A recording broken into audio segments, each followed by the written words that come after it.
Okay, so what could be done, and also how could injuries and safety hazards in the game of football be cut to a minimum?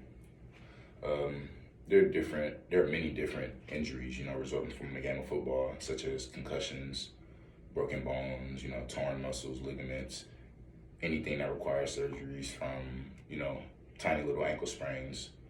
Um, there are also as well a lot of, hate to say it, career-ending injuries that, athletes go through.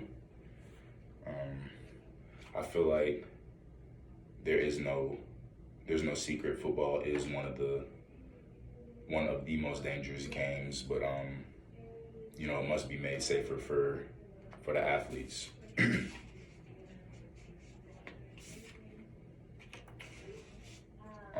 When it comes to brain and head injuries and traumas, I believe that they could be the most dangerous. For one, because any type of blow or trauma to the head is just, you never know what could happen. It could be deadly or real detrimental. So that's just something you always want to look out for and make sure that you're good for. Like I said, the brain is pretty much what makes the body go. So if something's wrong with your head, something's wrong with your brain, and you don't know, and you continue to play, that could hurt you, really bad. For those who don't know, concussion is any type of head trauma causing the brain to move back and forth.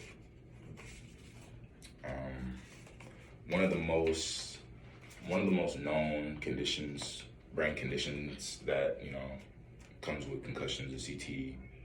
CTE is a brain condition that is caused by a number of concussions over a long period of time, and it sucks because CTE is deadly and comes with a lot of side effects. But the only way to test for CTE is by taking a brain sample, which requires you to be deceased.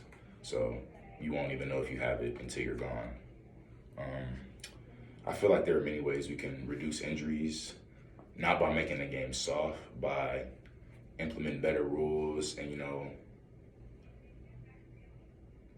better coaching and better equipment, just so these athletes feel safer. One thing that they hit on recently was the targeting calls. You're not allowed to hit helmet to helmet or duck the crown of your head while playing the game. So if you are caught doing that and they review it and they see that you did that, you're suspended for that game and the half of another game. So I feel like the league is doing an excellent job at punishing those who, whether it's intentional or not, just continue with the punishment. Correct equipment, nowadays in our generation, everybody thinks it's cool to look good, but you also want to feel good too. You can go out there and look however you want to, but if your body isn't protected how it's supposed to be when you're on that field, then there's no telling what could happen. And teaching the fundamentals of the game, that's big, because one thing about playing a sport is when you get fatigued, your mind goes everywhere. But when your mind goes everywhere, you want to be able to, resort back to those fundamentals and not slip up, because that's how injuries are caused. To elaborate more, I feel like we should just spend more time during practice working on fundamentals. For example, Ryan Shazier was a professional, linebacker for the Pittsburgh Steelers, and sadly, his career was put to an end because of a spinal contusion. The receiver came across the middle, and his form wasn't correct. He ducked his head. When he ducked his head, he ended up getting paralyzed from the waist down, and that went on for like 1,000 days. So, you just never really want to risk your life. I mean, playing the game is risking your life anyways, but it would just make it so much more safer if everybody, used their fundamentals.